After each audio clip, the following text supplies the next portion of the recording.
Ben merci à tous pour cette table ronde. Oui, alors avant, ce qu'on a prévu, c'est de vous faire un rappel quand même du travail qui a été réalisé, notamment ce travail d'étude et de réflexion qui a permis de conduire à la réalisation d'outils. Et puis on finira fin ce temps de table ronde avec la présentation d'un des outils issus de cette réflexion. Et puis, comme je vous le disais tout à l'heure, comme on vous le disait tout à l'heure avec Marion en introduction, au cours des deux autres webconférences qui sont prévues, on vous présentera à chaque fois un outil avec un témoignage qui vienne appuyer euh, l'intérêt de l'outil, qui vienne appuyer en fait ce qu'on essaie de faire à travers l'outil. Donc aujourd'hui, ce sera, comme vous avez pu le voir, la question de la mesure d'impact des projets de l'entrepreneuriat collectif sur les territoires. Pour les webconférences à venir, ce sera le rôle des collectivités et puis la question du lien au développement local. Pour ce qui est de l'étude qu'on a conduit, donc on va parvenir sur le contexte dans lequel on l'a mené et puis comment on avait un peu posé ce cadre de l'entrepreneuriat collectif. On l'a fait au début de table ronde, donc je pense que ça suffira. Enfin, ça me semble clair. En tous les cas, si ça l'est pas, n'hésitez pas à m'interrompre. Ce qu'on va faire, on va essayer quand même de remettre un petit peu euh, en perspective cette question de l'étude qu'on a menée, parce que c'est vrai qu'aujourd'hui on a la chance quand même d'avoir eu la présentation de projets euh, où là il y a une implication de la collectivité, un soutien de la collectivité aux porteurs de projets, finalement du lien entre les porteurs de projets et la collectivité qui se passe relativement bien, donc c'est très bien, hein, il faut, voilà, c'est là-dessus qu'il faut aller. Mais en fait, ce qu'on a constaté quand on a fait tout le travail d'études et notamment des entretiens, etc., c'est que c'était pas toujours aussi simple. Et donc, ben, justement, pour que ça le devienne davantage, ben, il y avait un certain nombre de constats à faire et d'actions à mener. Donc, cette étude, en fait, on a amené cette étude. Alors, attendez que je me retrouve dans le diaporama. Donc, en fait, on a mené cette étude euh, en travaillant de la façon suivante. On a réalisé des entretiens. Et donc, à travers les entretiens, on a bien essayé de rencontrer à la fois des porteurs de projets collectifs, à la fois des collectivités et à la fois des gens qui accompagnent des projets sur les territoires. Voilà. Et donc, l'idée était bien d'essayer de comprendre quels étaient les intérêts, les choses à valoriser, les points de blocage pour chacun de ces acteurs.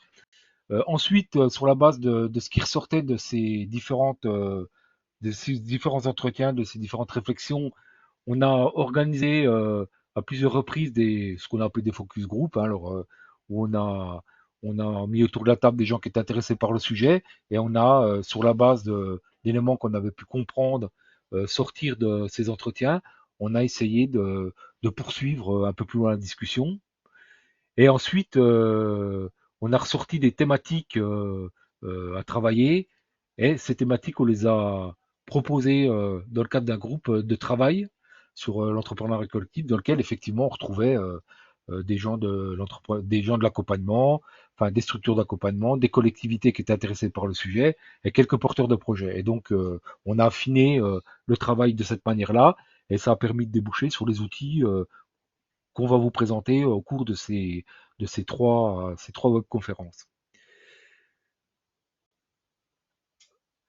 Donc, l'étude, en fait, on l'a restituée. Alors, ça, c'est pas le résultat de l'étude en tant que tel, c'est la manière dont on a souhaité le restituer.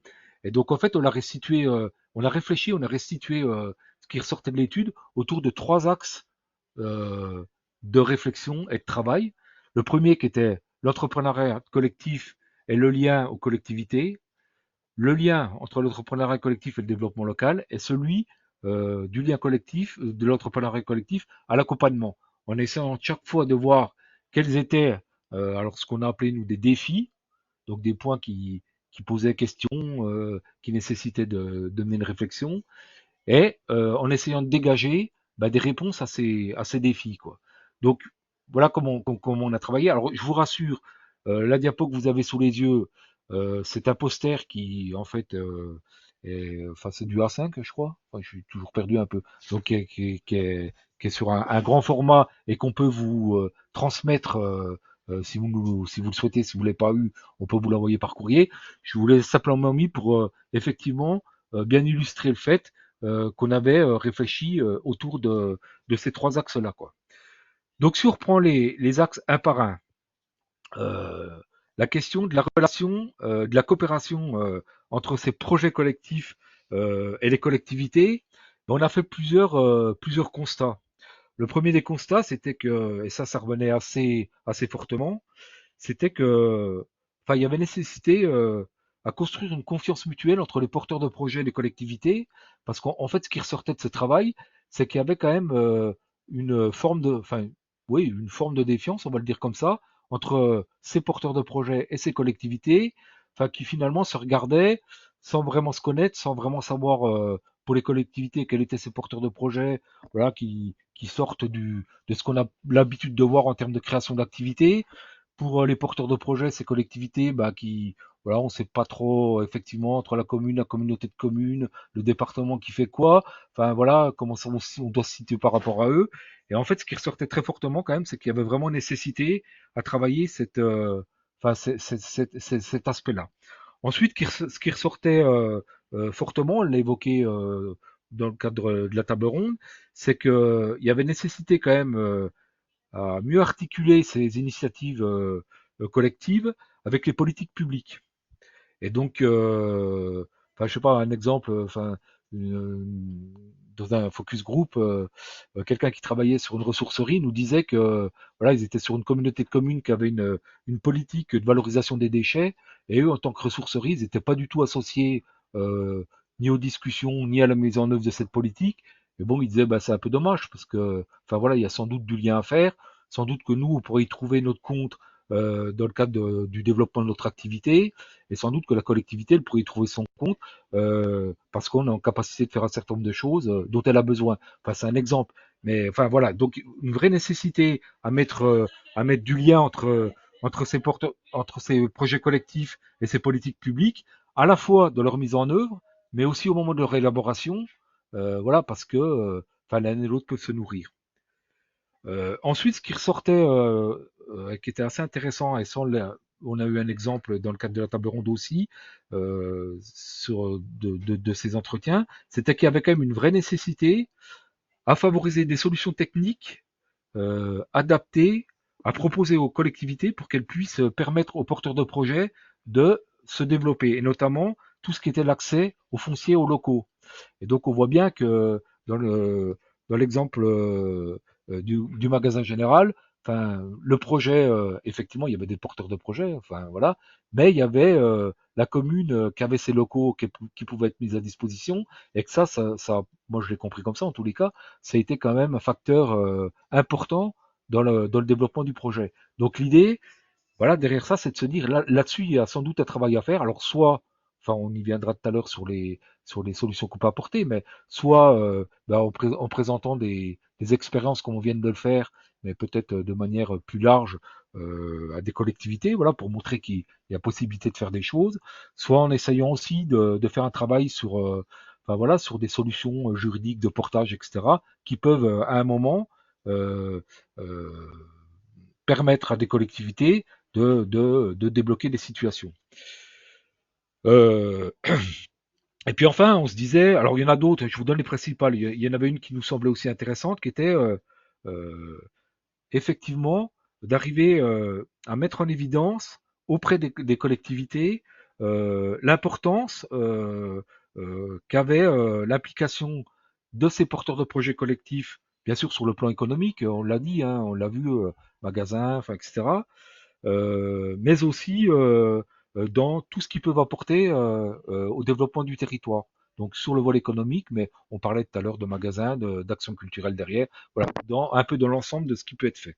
Donc ça, c'est un peu les principaux constats qu'on faisait sur cette relation et sur les points qui nous semblaient importants à travailler sur cette relation porteur de projet et collectivité. Alors après, derrière, on a effectivement levé un certain nombre de sujets sur lesquels ça nous semblait opportun de travailler, alors maintenant ou à l'avenir, hein. On n'a pas pu reprendre l'ensemble des points, on a pris les essentiels. Et on se disait qu'il y avait comme levier pour lever un petit peu ces défis, relever un peu ces défis, il y avait effectivement la question que je viens d'évoquer, euh, mieux outiller les collectivités sur les questions d'acquisition, de mise à disposition de foncier et d'immobilier. Donc voilà, enfin peut-être avoir tout un travail sur la question du bail longue durée, enfin les lieux éphémères, enfin, etc. Il y a un certain nombre de sources d'inspiration et de travail amenées. Il y avait la question aussi de favoriser des représentations constructives des activités développées par les porteurs de projets collectifs auprès des collectivités pour qu'effectivement les collectivités soient attentives à ce qui se passe sur les territoires, mais aussi soient attentives à des porteurs de projets potentiels. Et donc ça, ben voilà, on peut le faire de différentes manières, hein. On peut le faire par la mise en place de voyages apprenants, euh, des formations voilà, sur l'impact économique de ces projets un peu atypiques, etc. Donc là, il y a un certain nombre de pistes qui s'ouvrent en termes d'actions à mener. Il y avait bien sûr la question de quoi, mais ça j'en ai suffisamment parlé, mais croiser les visions des porteurs de projets, des collectivités pour intégrer dans les politiques publiques davantage les besoins, les réalités de ces projets.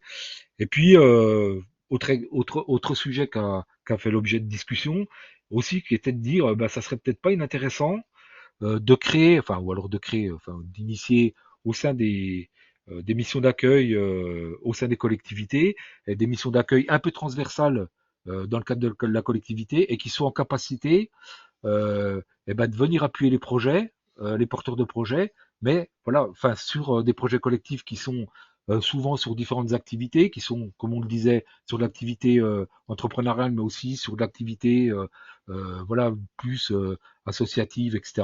Et donc avoir quelqu'un qui soit en capacité au sein d'une collectivité de comprendre ses projets et aussi de porter ces projets auprès de l'ensemble des services, quoi. Voilà, donc voilà, pas avoir des porteurs de projets qui souvent se retrouvent euh, en lien avec les collectivités, mais sur l'entrée uniquement économique, sans forcément que l'ensemble du projet soit pris en compte. Donc ça, c'était un peu, voilà, c'était des axes de travail qui nous semblaient importants. Sur l'axe lien au développement local. Alors, enfin, il y avait plusieurs enjeux, plusieurs défis qui étaient, euh, qui étaient relevés. Et le premier, c'était de dire, bon, bah, c'est bien de dire bon, c'est des projets un peu différents. Et puis, on vous le dit, ils font du lien au développement local. Très bien. Une fois que tu l'as dit, t'as pas avancé beaucoup. Donc là, c'était, enfin, on se disait il ressortait l'idée qu'il y avait vraiment besoin de caractériser et faire connaître ce qu'était la dimension locale d'un projet d'entrepreneuriat collectif. Donc ça fera, enfin voilà, c'est un travail qui a été fait, ça fera l'objet d'une présentation dans une prochaine web, mais vraiment pour à la fois le porteur de projet qui soit en capacité de faire une lecture de son projet et de se dire effectivement, là je suis sur un volet purement économique, mais dans mon projet, pour X raisons, je suis vraiment un acteur du développement local, un acteur du développement du territoire, et c'est important que je le sache, que je l'identifie, parce que quand je vais aller voir les collectivités ou des financeurs pour financer mon projet, eh ben, voilà, je serai en capacité de l'argumenter. Et donc tout à l'heure, on parlait de politique publique et de financement. Et effectivement, comprendre ça, c'est aussi être en capacité, à un moment, de se faire financer sur le volet entrepreneuriat, mais quelque part aussi d'aller chercher des financements qui ne sont pas sur le volet entrepreneuriat, pas sur le volet économique, mais qui peuvent être sur un volet plutôt développement local. Sur le développement, je reprends l'idée enfin l'exemple enfin de proposer par exemple des activités culturelles au-delà du volet économique. Bon ben voilà. Euh, donc l'idée c'est bien de caractériser à la fois pour le porteur de projet et à la fois pour la collectivité qu'elle puisse à un moment aussi avoir ce niveau de lecture. Et c'est une façon aussi de favoriser la discussion, la compréhension de ces différents acteurs sur ces projets collectifs.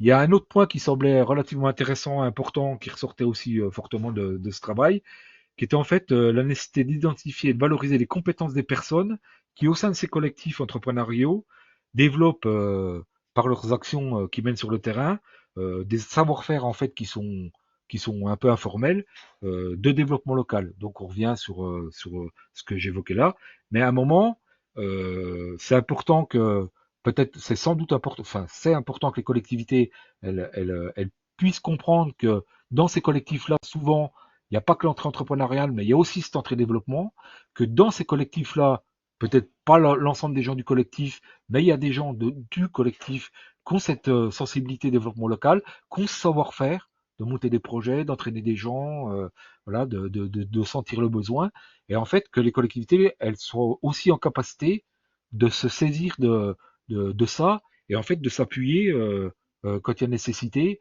sur ces profils, enfin ces gens qui sont pas toujours identifiés.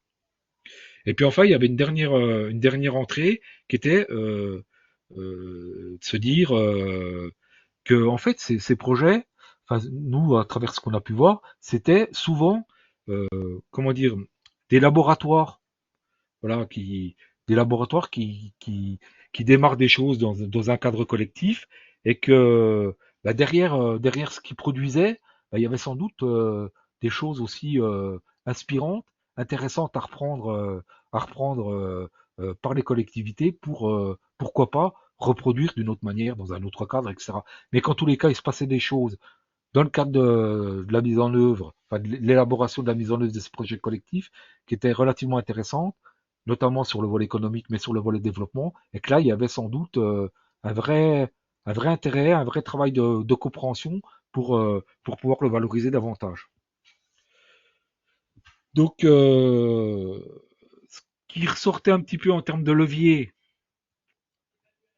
c'était de permettre, enfin de proposer un cadre permettant ben, à la fois, enfin, de mieux soutenir ces projets qui sont, enfin voilà, qui sont aussi quelquefois des formes d'expérimentation et vraiment essayer à travers ces expérimentations, de faciliter l'émergence de ces projets collectifs, quoi.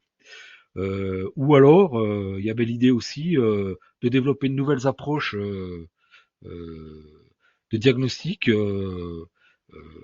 ou d'impulser de nouveaux réseaux, notamment des porteurs de projets sur les territoires, pour faciliter les échanges et le développement des projets. Et puis enfin, on arrive sur l'axe 3 qui était le volet accompagnement, parce qu'on se disait qu'effectivement, le lien en collectivité est important, le lien au développement local, ça fait partie enfin, d'un des critères enfin, qu'on avait retenu nous pour ces projets collectifs, ces projets entrepreneuriaux collectifs. Donc ça allait de soi, mais en même temps, il fallait derrière ce terme développement local y mettre du sens, savoir ce que ça voulait dire et derrière ce que ça pouvait impliquer comme action. Mais on se disait aussi que effectivement, c'était abordé à travers la table ronde. Je crois que Jean-Luc, dans son introduction, y a fait allusion. Il y avait aussi le fait que ces projets collectifs, d'une part, ils sont atypiques, donc enfin, dans un petit peu enfin, les différents acteurs qui accompagnent ce type de projet, il y avait peut-être une façon, en tous les cas, un peu différente de gérer de gérer l'accompagnement. Ça, c'est sur le volet purement accompagnement. Et puis, en même temps, en parallèle de ça, on est sur des projets collectifs et donc on est sur des projets qui sont assez spécifiques, quoi. Enfin, qui ont des rythmes de développement qui sont pas forcément, enfin, qui sont pas les mêmes qu'un projet individuel. Il y a des collectifs, mais qui sont constitués d'individus, donc là aussi, il y a des choses à travailler, à faire attention, etc. Donc, voilà, l'idée était de dire, voilà, il faut travailler un peu sur ces deux axes. À la fois, comment on, on apporte un accompagnement qui soit efficace et qui soit adapté à ces collectifs, et en même temps, comment on peut constituer, on peut travailler sur avec les acteurs de l'accompagnement pour essayer de monter des dispositifs d'accompagnement qui soient mieux adaptés à ce type de projet, quoi. Donc, pour ça, l'idée, enfin, il y a plusieurs leviers qui pouvaient être mis en œuvre. Donc, il y avait effectivement à la charge de la collectivité ou pas, hein, enfin, ça peut être d'autres acteurs. On le voit aujourd'hui avec un certain nombre de structures d'accompagnement qui, enfin, qui sont plutôt à des niveaux, qui sont pas à des niveaux locaux, dans tous les cas régionaux, et qui viennent mener des actions spécifiques sur des territoires et qui peuvent faire ce travail. Mais bon, on se disait effectivement que peut-être à la charge de la collectivité ou d'acteurs locaux, il y avait peut-être des initiatives à prendre, à prendre, et notamment pour être capable, enfin pour arriver à mettre autour de la table les acteurs classiques de l'accompagnement. Quand je dis classique, ça n'a rien de péjoratif, hein, mais les gens qui font de l'accompagnement plutôt de structure individuelle, et peut-être aller chercher effectivement, enfin des incubateurs, enfin des gens qui sont à des échelles autres, pour qu'ils viennent intervenir sur les territoires, et du coup qu'on ait en termes d'accompagnement une palette de compétences, de connaissances et d'approches des projets entrepreneuriaux qui permettent effectivement enfin, d'avoir une action spécifique et facilitante pour accompagner ce type de projet. On se disait aussi que sur les territoires où il y a, on s'apercevait aussi qu'il y avait des territoires qui, alors qui sont plus ou moins propices à ce type de développement de projet.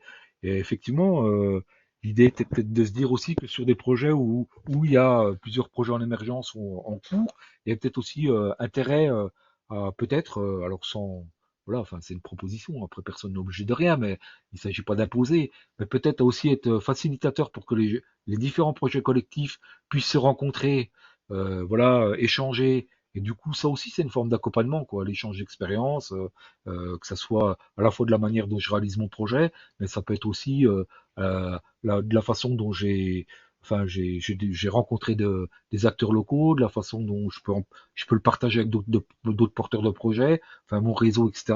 Donc, on se disait que peut-être là, il y avait aussi un axe de travail qui pouvait être intéressant. Et puis,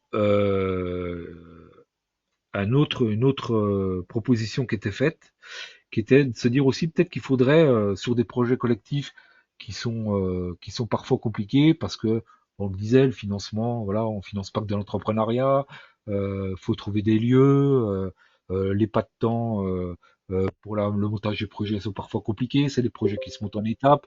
Donc, il serait peut-être intéressant d'à un moment de mettre, en tous les cas quand c'est nécessaire, mais que quelqu'un prenne sur soi de mettre autour de la table, mais en fait les différents acteurs qui peuvent faciliter la mise en œuvre des projets, que ça peut être les administrations, ça peut être les collectivités, les porteurs de projets, et ensemble essayer de traiter de ces différents projets, difficultés qui sont rencontrées, soit à une échelle, je veux dire individuelle, ou quand je dis individuelle, c'est à l'échelle d'un projet, mais peut-être aussi que ça serait vraiment intéressant de le faire à une échelle plus large, alors une échelle d'une collectivité locale, une échelle d'un département, ça reste à discuter, mais pour en ressortir les principaux points de blocage que rencontrent ces projets, et à un moment que chaque acteur réfléchisse à comment moi, en tant que collectivité, je peux faciliter le financement, comment moi, en tant qu'administration, je peux faciliter, je sais pas, telle approche, tel moment du développement du projet,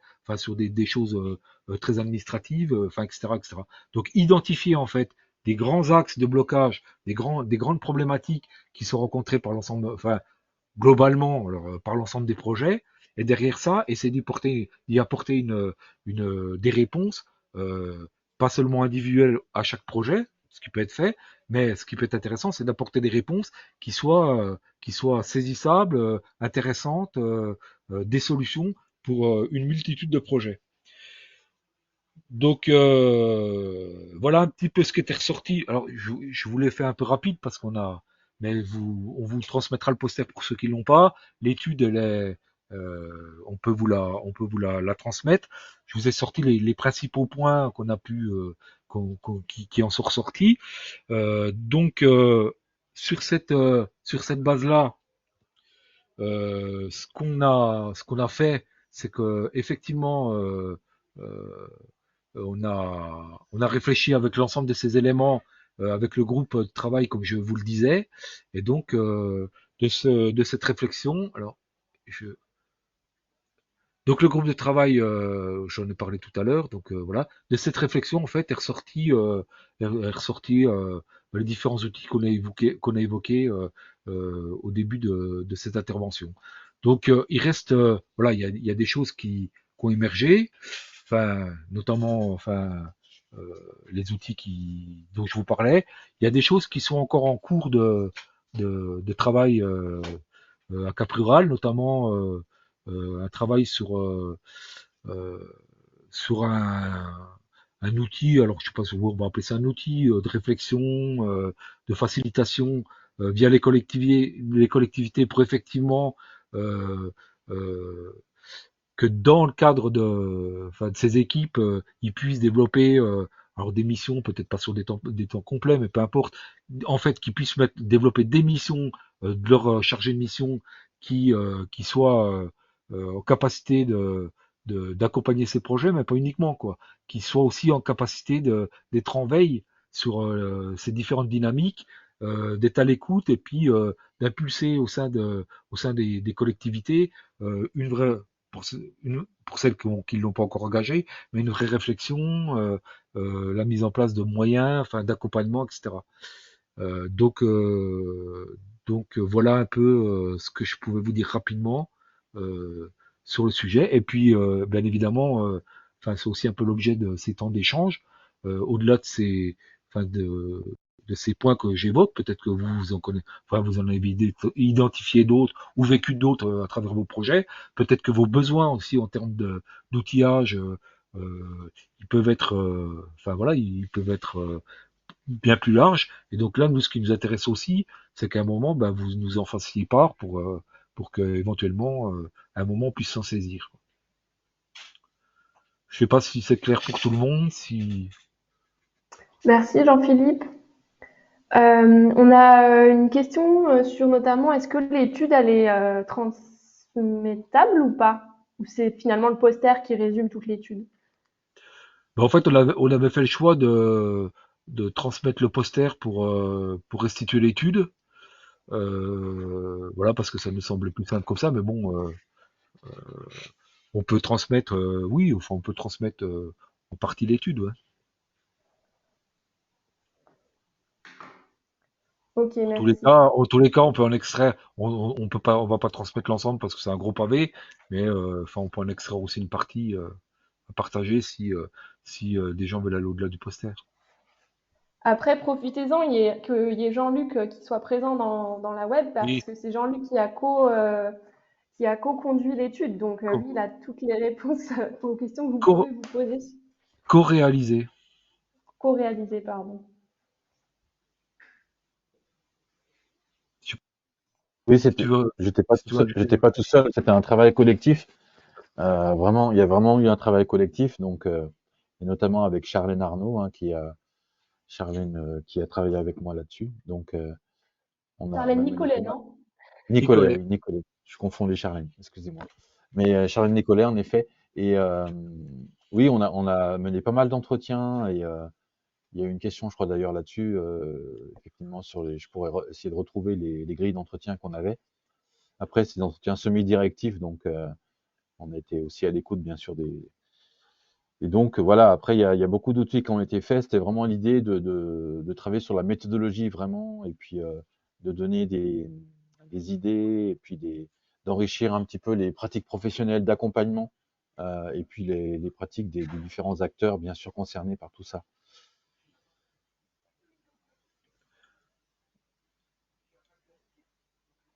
Euh, D'autres questions?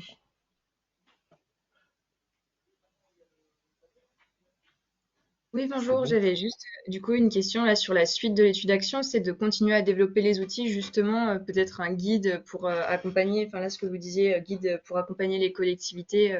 Est-ce que c'est ça la suite pour, je sais pas, la temporalité que vous avez derrière cette étude d'action?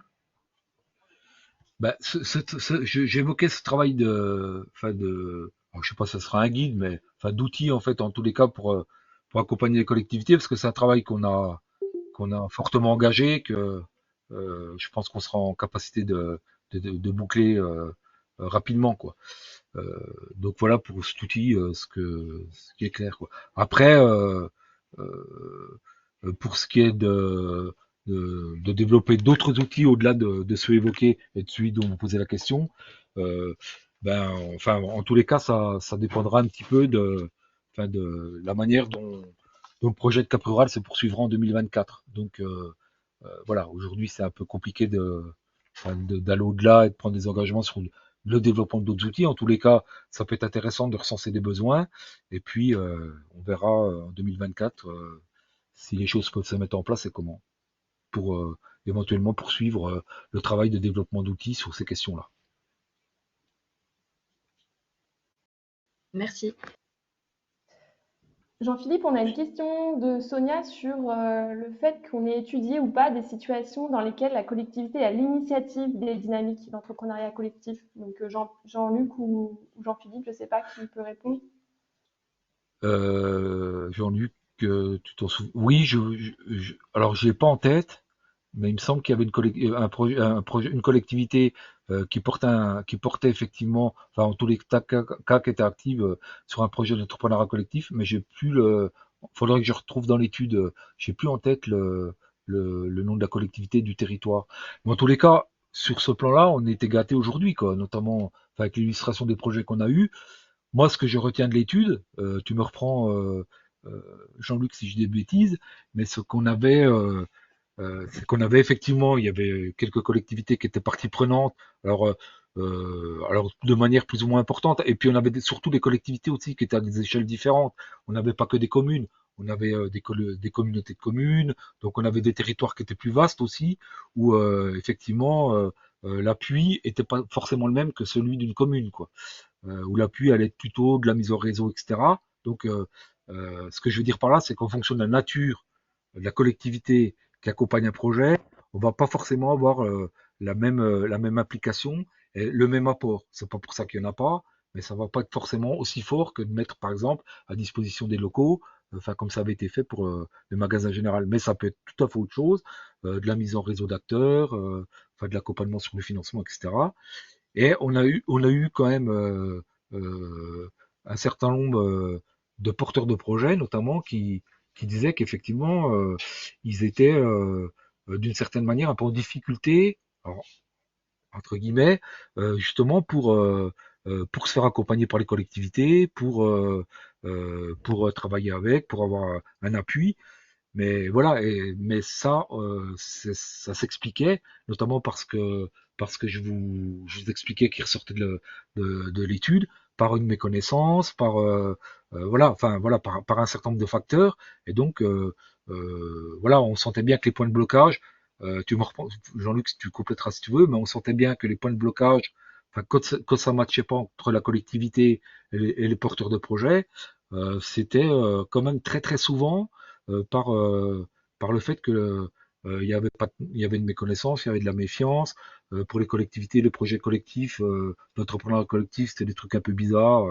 Voilà. Pour les porteurs de projets d'entrepreneuriat collectif, les collectivités, bon, c'est pas trop ce que c'est. Puis voilà, bon, enfin, ils font un peu du fumeux, ils portent des financements, mais bon, est-ce qu'ils sont capables de nous comprendre? Donc on sentait bien quand même que sur les territoires où c'était en difficulté, c'était ça qui bloquait, quoi. Donc là, je sais pas si ça répond à la question, mais effectivement, on avait trouvé des projets qui étaient où ça matchait, quoi. Jean-Luc, tu veux peut-être Oui, bah, peut-être pour compléter, c'est sur le cas où c'est la collectivité qui est à l'initiative, parce qu'on a vu aussi ça. Euh, il y a vraiment et je pense que ça peut être tout à fait intéressant, justement, quand une commune, une communauté de communes, bah, un territoire où il y a peu d'initiatives, elle peut aussi elle-même entamer quelque chose, enclencher une dynamique, réunir des acteurs et accomplir les premières étapes. Il y a l'émergence, la création. Alors, évidemment que là, la grande difficulté ensuite, ça va être de faire rencontrer une dynamique citoyenne, une dynamique collective et l'initiative de la collectivité. Mais en tout cas, c'est aussi un cas qu'on a observé et qui peut tout à fait être intéressant.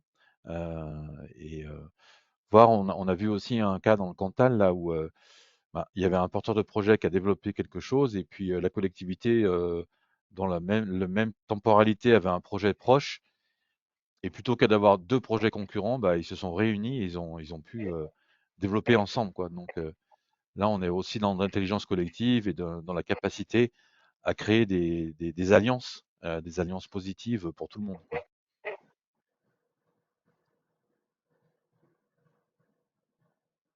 Il me semble que Monsieur Rayon voulait prendre la parole. Il y a son micro qui est ouvert. Votre micro qui est ouvert.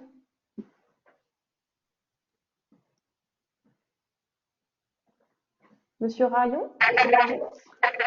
Alors moi c'est Riaillon et comme on est en perpétuelle instabilité de communication, j'ai pas compris votre question. Votre micro est ouvert. Est-ce que vous vouliez intervenir? Non, je m'attendais. Non, non, non.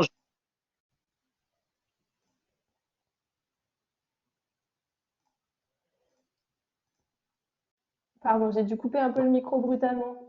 Ouais, c'est un petit peu intempestif. Euh, éventuellement, éventuellement, je peux vous donner une vision de l'autre côté de la barrière, c'est-à-dire du côté de la collectivité, puisque j'y suis complètement immergé.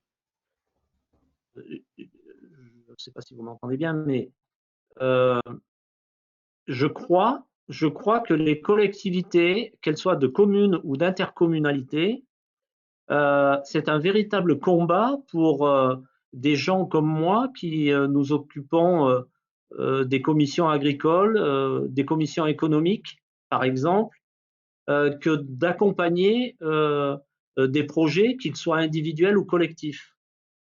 Il faut tenir compte du statut des collectivités, quelles qu'elles soient, hein, collectivités intercommunales ou communales, des limitations de budget sur d'éventuels projets, de sollicitation de projets.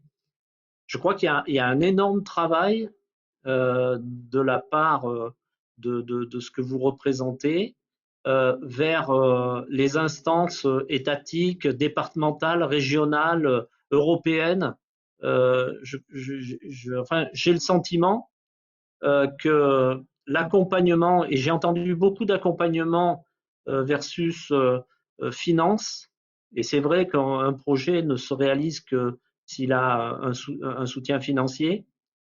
Et j'ai peur que actuellement et même dans l'avenir, quand je vois se profiler les réductions budgétaires au sein des collectivités, qu'elles soient communales ou intercommunales, que malgré notre bonne volonté, et moi je fais partie des gens qui ont de la bonne volonté de développer des projets locaux et intercommunaux, eh bien on est très vite limité par le volet budgétaire.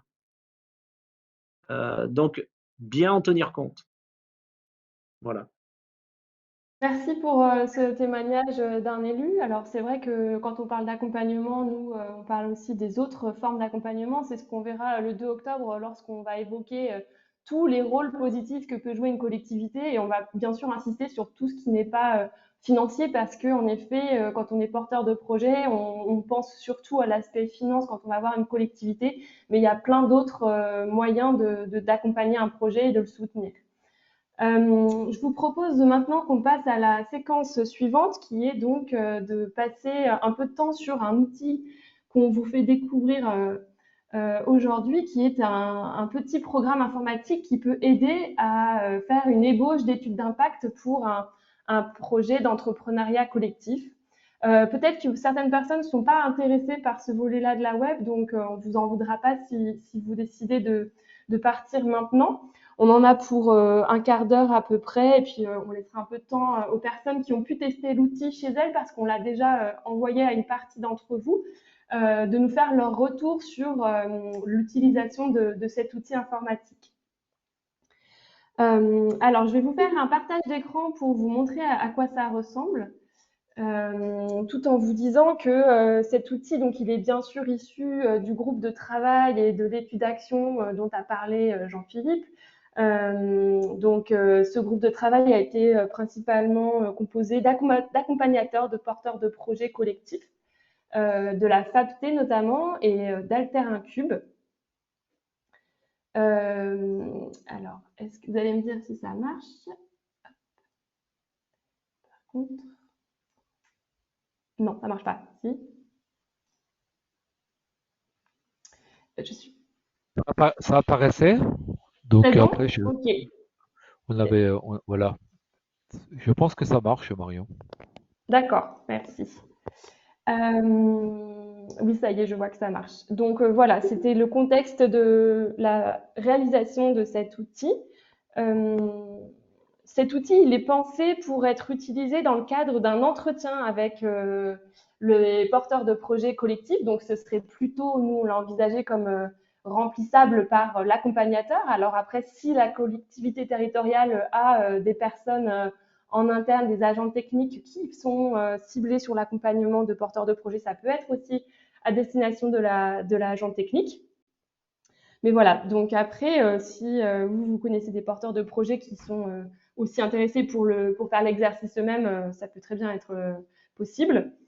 Donc, c'est pas une étude d'impact en tant que telle, hein, c'est pas une mesure d'impact comme on peut le voir maintenant un peu partout, très cadré, etc. Mais c'est plutôt une ébauche et nous, on l'a vraiment axé sur l'aspect développement local, développement du territoire, ancrage territorial. Donc cet outil, in fine, en fait, il sert à quoi? Il sert peut-être surtout à argumenter ensuite pour aller convaincre des partenaires de s'investir dans l'accompagnement du projet. Il peut servir aussi à aller voir une collectivité pour lui montrer que le projet a un vrai impact sur le territoire et obtenir du coup un accompagnement divers ou des financements. Alors on a pensé l'outil d'abord comme un Excel, un tableau Excel qui était un peu compliqué à remplir avec une manipulation un peu complexe. Donc, on a finalement décidé de le mettre sous forme de petits programmes informatiques. Il y a donc 5 rubriques qui le composent et une fois que les 5 rubriques sont complétées, on peut en faire une synthèse sous format PDF qui permet ensuite d'avoir un support papier pour aller rencontrer d'éventuels partenaires ou financeurs. Donc, ces 5 rubriques, elles sont constituées autour de différents sujets. On a une rubrique qui permet de déterminer quels sont les impacts de mon projet sur la création et le développement d'emplois et d'activités. On a ensuite une rubrique sur les dynamiques d'acteurs. Quel type de relation mon projet a-t-il suscité? Ensuite, quels sont les impacts de mon projet sur l'innovation? Puis, quels sont les impacts de mon projet sur les actions et les politiques publiques entrepreneuriales et ou thématiques locales? Et enfin, quels sont les impacts de mon projet sur l'image et l'attractivité du territoire? Alors, je vais vous montrer un projet que j'ai rempli. Hop, je crois que ça a coupé le partage d'écran, non? Hop. On a pu le partager écran, effectivement. Ouais, c'est ce qui me semblait. Je vais recommencer. Alors, si à chaque fois que je clique, ça quitte le partage, ça va être compliqué. Donc voilà, vous arrivez sur l'outil avec donc un menu. J'ai cliqué sur un projet que j'avais déjà rempli. Hein, donc c'est forcément c'est un programme qui est installé sur votre ordinateur. Donc tout est enregistré. Vous avez l'historique et vous pouvez aller modifier à chaque instant le dossier. Donc là, on arrive donc sur une page économie. Donc on essaye de déterminer quels ont été le nombre d'emplois créés, etc. On parle aussi en qualitatif, en termes de compétences développées par les habitants. On essaie de déterminer aussi les nouvelles activités qui ont été développées par le porteur de projet collectif. Et puis la création de richesses locales. Donc je fais défiler plus ou moins rapidement. Voilà, donc ça se présente comme ça, avec des petites cases. Et puis quand on veut ajouter des éléments dans la synthèse, on surligne le texte et on ajoute ça à la synthèse avec le petit plus à chaque fois. Donc voilà pour le volet économie. Chaque onglet se présente de la même façon. Et donc ensuite, on parle donc des dynamiques d'acteurs. Donc quelle est l'inscription du projet collectif dans l'écosystème? Quelles sont les nouvelles collaborations? La création de nouveaux réseaux? Est-ce que le projet est complémentaire avec l'existant? Est-ce qu'il y a des nouvelles dynamiques qui ont émergé avec le milieu associatif, les habitants, les collectivités? Et puis, on essaye aussi d'avoir un aspect qualitatif encore avec la nature des dynamiques d'acteurs. Voilà, on essaye de caractériser tous ces liens.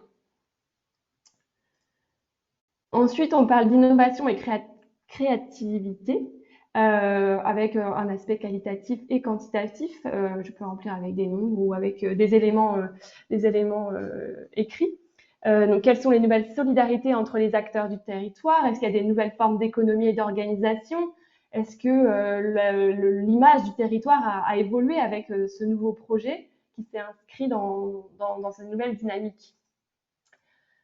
On peut aussi parler de politique publique. Est-ce qu'il y a des politiques publiques qui ont été impactées par le projet en termes de temps? Est-ce qu'il y a des nouveaux agents techniques qui sont finalement responsables de suivre mon projet? Est-ce que ça a suscité des nouvelles compétences en termes de formation des agents ou des élus?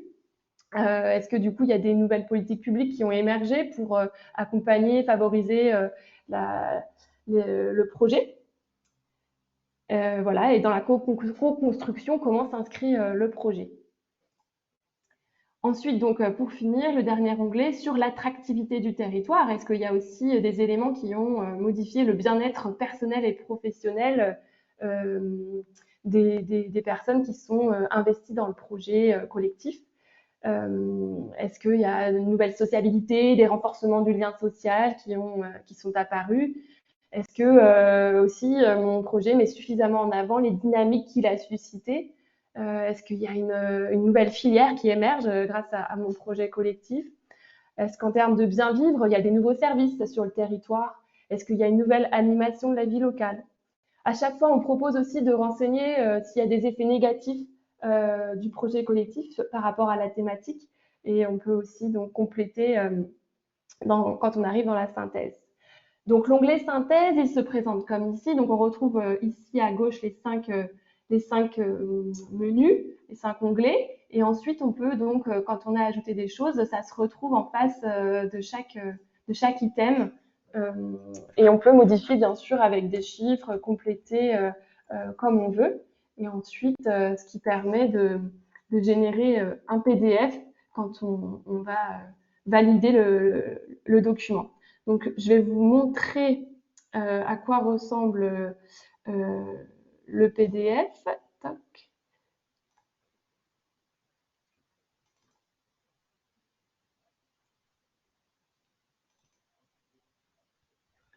Donc ça se présente comme ça, avec des petits camemberts qui là, bon, sont pas hyper bien représentatifs parce que j'ai rempli, Ça n'apparaît j'ai pas rempli correctement. Oui, ça n'apparaît pas à l'écran, enfin, je ça crois. écran pas. D'accord. Merci Jean-Philippe. Alors, partager autre chose. On est toujours sur l'outil. Ouais, je comprends. Il fallait que je change Voilà, super. le partage. C'est bon? Et donc, par contre, et voilà. Donc là, vous voyez, je ne sais pas si ça défile en même temps, mais du coup, on a un PDF qui permet, voilà, d'être synthétique et d'avoir les informations principales avec des camemberts qui permettent d'avoir une infographie qui illustre un peu les emplois créés, qui peut être un peu, voilà, impactante. Et donc, ça, c'est vous qui le générez dans l'outil, donc il est aussi personnalisé.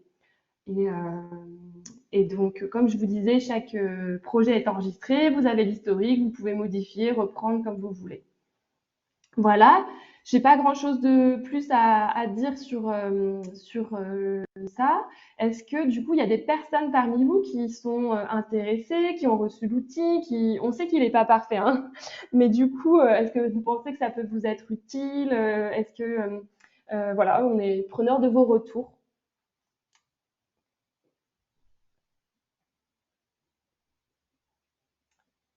Donc là, je vois que Alexis dit qu'il l'a bien reçu, mais qu'il n'a pas forcément eu le temps d'explorer l'outil. Bonjour, du coup, oui, je vais peut-être dire, moi je l'ai bien reçu et Merci. j'ai essayé de le tester avec un projet, mais qui n'est pas fini. Et du coup, je ne savais pas si c'était une manière détournée d'utiliser l'outil, est-ce qu'il était prévu pour un projet terminé et du coup, pour pouvoir remplir toutes les cases.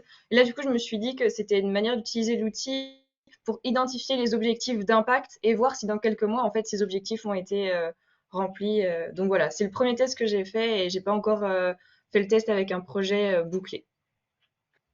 Mais dans tous les cas, c'est super aussi que ça serve justement enfin, cet outil, il est aussi fait pour que les porteurs de projets collectifs puissent identifier leur marge de progression, entre guillemets, ou en tout cas ils se mettent eux-mêmes des objectifs qu'ils veulent atteindre en termes de développement du territoire et de développement local, parce que c'est pas forcément évident d'identifier toutes les facettes, toutes les dimensions que peut avoir le projet, quoi, sur le territoire. Donc c'est super que ce soit aussi utilisé comme ça. Et donc, comme je vous disais, il est utilisable par plein d'acteurs différents et dans plein d'objectifs différents. Donc il n'y a pas de limite. Par contre, ce qui serait intéressant, Blandine, c'est que vous nous disiez si, enfin, globalement, s'il était intéressant à utiliser, puis surtout, peut-être qu'il y a des manques, peut-être qu'il y a, enfin, je sais pas si vous avez quelques, n'hésitez pas à nous le faire remonter, quoi. Oui, bah, c'était intéressant parce que forcément, ça correspond pas forcément aux catégories qu'on utilise d'habitude. Du coup, pour les personnes qui connaissent pas le cluster Jura, on est un atelier de projets territoriaux, c'est-à-dire qu'on est un acteur de l'accompagnement de projets écolos et sociaux, plutôt absolument au milieu rural, donc dans le Jura, comme notre nom l'indique. Et donc là, nos mesures d'impact sur les projets, c'est plus de l'évaluation et pas forcément avec ces entrées comme l'outil de Cap Rural. Et je me suis posé la question justement comment vous avez créé ces items, ces sous-catégories, catégories, pour aussi comprendre, parce que certaines ne me parlaient pas, peut-être parce qu'on n'est pas confronté à ce type de projet. Et je me demandais si c'est moi qui comprenais pas ce que vous mettiez derrière ou si nous, on rencontrait pas les impacts de certaines catégories. Du coup, juste savoir comment vous l'avez construit à partir des entretiens, peut-être. Voilà. Alors, je vais laisser Jean-Philippe expliquer, puisque c'est lui qui a principalement mené le groupe de travail. On l'a construit avec des acteurs de l'accompagnement, donc qui se posaient des questions, mais surtout on l'a vraiment construit sur, enfin, dans l'esprit de ce qu'on a dit pendant toute cette web, quoi. Enfin, ces projets collectifs, quel est leur impact sur le territoire, mais enfin, dans le cadre, enfin, économique, développement local. Donc c'est peut-être aussi pour ça qu'on retrouve un certain nombre de questions sur lesquelles, enfin, qui parlent pas, qui vous ont peut-être pas forcément parlé. Mais en tous les cas, c'est vraiment mesurer l'impact du projet collectif, pas uniquement avec une entrée économique, mais vraiment avec une entrée sociale, une entrée, enfin voilà. Donc je sais pas, c'est peut-être dans ces items-là que c'était peut-être plus difficile de s'y retrouver, quoi. Pas forcément, parce que justement, c'est difficile pour nous d'évaluer cette valeur sociale, environnementale de nos projets. Et justement, l'outil permet de mettre de la mesure derrière cette valeur-là. Donc, c'était pas les plus difficiles. Je pense, de l'ordre du détail, hein, certaines catégories. Je m'étais noté, par exemple, sur dans l'évolution de politiques publiques locales existantes, il y avait une sous-catégorie, c'était élargissement et ou renforcement de la compétence identifiée à la lumière de nouveaux enjeux. Enfin, il y avait des tournures qui étaient parfois difficiles à saisir, mais je pense que ça me l'a fait 2, 3 fois dans le document et donc j'ai pas forcément rempli. Mais globalement, les catégories parlaient et permettaient de compléter un peu des évaluations beaucoup plus économiques avec des objectifs très financiers. Et là, la valeur, elle est beaucoup plus large. Donc, c'est ça qui est intéressant. Il faut juste s'habituer au bandeau déroulant mais horizontal et parfois aux boutons qui renvoient. Enfin, j'ai eu des petits bugs sur le logiciel. Donc, mais ça, c'est vraiment plus pratique et pas sur le fond de l'outil. D'accord. Et sur la forme aussi de l'outil, ça m'intéresse par rapport à ce que, enfin, la petite vidéo de présentation de l'outil, elle permet de comprendre comment il fonctionne ou c'est, Oui, c'est oui, pas oui, très. ça permet de... Si, ça permet, on se repère assez vite dans... Enfin, je pense que j'aurais pas compris comment on mettait dans la synthèse sans la vidéo, par exemple. Et donc ça permet de le voir. Après, ça fait, quand je l'ai testé directement en le recevant, donc ça fait déjà quelques semaines. Et une des choses potentiellement sur la forme, enfin, ce qui était parfois compliqué, c'était qu'il n'y avait pas des mises à jour directes entre la synthèse et le document de base. Enfin voilà, c'était plus ce yo-yo-là, mais sinon les entrées sont claires. Mais je me suis demandé aussi, est-ce que nous, quand on a la main sur cet outil, sur le logiciel depuis notre ordinateur, est-ce qu'on peut modifier des entrées? Enfin voilà, dans quelle mesure il est modulable aussi pour nous et comment en fait il peut être modulable pour l'ensemble des utilisateurs. Je ne sais pas si ça c'est aussi prévu pour la suite. Non, c'est pas, on l'a pas prévu comme ça. Enfin, on l'a prévu construit comme ça. Après, bon, après ça pose plein de questions, hein. Bah, pourquoi pas à la limite qu'ils soient modélisables. Mais après, ça pose la question enfin, des questions purement techniques, quoi. Ça veut dire qu'il faut revenir sur l'outil, euh, enfin, enfin, faire des changements de fond sur l'outil, etc. Et bon, après, ça devient vite très compliqué. Et voilà, quoi. Mais après, voilà, enfin, je sais pas si ça répond à votre question, mais en tous les cas, l'outil, Non, mais, il oui, a pas, été- il a pas été conçu pour que régulièrement on vienne remoduler les questions. Enfin, voilà, il n'a pas été conçu de cette manière-là parce que techniquement, c'est bien trop compliqué pour nous, quoi. oui, oui, j'imagine que c'est compliqué, mais c'était aussi cette idée de capitaliser et de mettre en commun certaines données. Je ne sais pas si les personnes qui vont mettre les données dans l'outil seraient intéressées pour partager aussi. Comme ça permet aussi d'avoir des retours d'expérience sur des projets similaires à ceux qu'on rencontre. Enfin, voilà, c'était aussi par rapport à ça. Merci de votre retour. Oui, parce que peut-être on peut préciser que pour réussir à faire ce petit programme informatique, on a fait appel à des ingénieurs informatiques. Donc nous-mêmes, on ne peut pas moduler ou ajouter des catégories ou quoi. C'est un peu l'inconvénient d'avoir fait ça sous forme de programme informatique, c'est que nous-mêmes, on ne peut pas agir dessus, alors que sur l'Excel, bien sûr, c'était possible. Mais bon, on n'a pas de personnes qui étaient présentes dans le groupe de travail aujourd'hui, mais elles pourraient témoigner de la difficulté de, de, de manœuvrer le tableau Excel qui était à l'origine de ce programme informatique. Oui, puis l'idée était de faciliter la manœuvre, enfin de passer du tableau Excel à quelque chose qui soit plus facilement utilisable, qui soit un peu plus ludique, parce que le tableau Excel c'est bon, quoi. Enfin, on n'a pas très envie de. Donc voilà, donc c'est pour ça qu'on a fait effectivement, comme dit Marion, appel à des informaticiens, que du coup, voilà, l'outil il a été calibré de cette manière-là, en essayant de faire euh, au mieux pour qu'effectivement il soit facile à utiliser, avec les questions de synthèse, etc. Et qu'il soit un peu sympa, enfin, dans la manière de te les présenter, qu'on a envie d'y aller, quoi. Voilà. Puis après, bah, il y a peut-être mais on a noté les retours que vous avez fait. Mais je sais pas, par exemple, on va pas rentrer dans la technique là, mais sur les questions de synthèse, etc. Je pense que, enfin, elle se fait pas automatiquement, mais si vous rentrez vos documents, je pense que si vous rééditez vos synthèses PDF, là, ça doit se faire. Enfin, on va regarder ces petits aspects, puis de manière à ce que quand, enfin, les gens rencontrent cette difficulté, bon, on puisse répondre, apporter une réponse.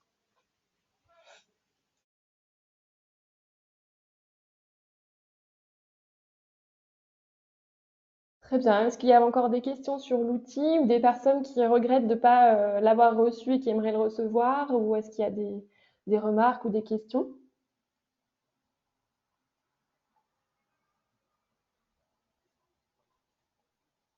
Très bien. Est-ce que, Jean-Luc, tu avais prévu d'intervenir sur le contenu de la web à la fin ou je conclus? Ouais, on avait convenu de ça, mais quand on avait organisé la conférence en présence, du coup là, j'avais pas prévu moi de conclure. Après, je peux conclure sur d'autres sujets, mais Ok. Merci Jean-Luc. Est-ce que Jean-Philippe, tu peux remettre le diaporama juste s'il te plaît pour réafficher les dates des deux prochaines web? Bah déjà, Jean-Luc, merci beaucoup d'avoir pris du temps pour organiser cette table ronde, d'avoir mobilisé des intervenants autour de toi et puis d'avoir conduit les échanges aujourd'hui. Merci aux intervenants s'il en reste avec nous aussi d'avoir pris du temps, comme Isabelle, pour témoigner. Euh, Pas mal parlé des prochaines web qui auront lieu au mois d'octobre. Donc, comme on disait, donc le 2 octobre après-midi, donc avec l'illustration sur les rôles positifs que peut jouer une collectivité dans le cycle de vie d'un projet collectif entrepreneurial.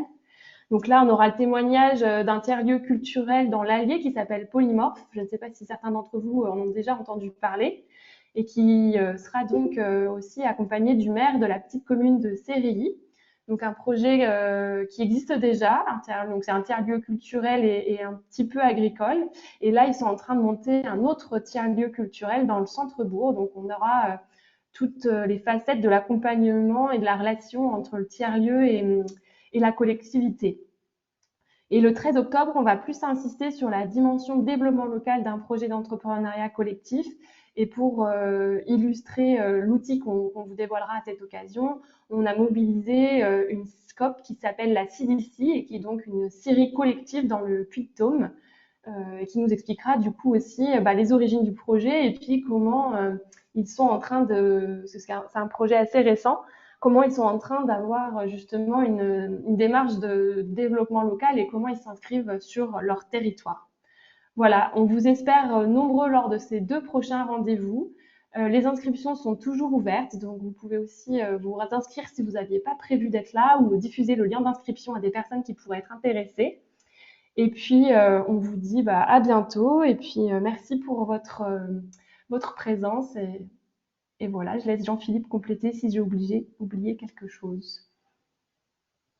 Non, c'était très bien. Merci à tous. Eh bien, on vous dit au revoir et puis bonne fin d'après-midi.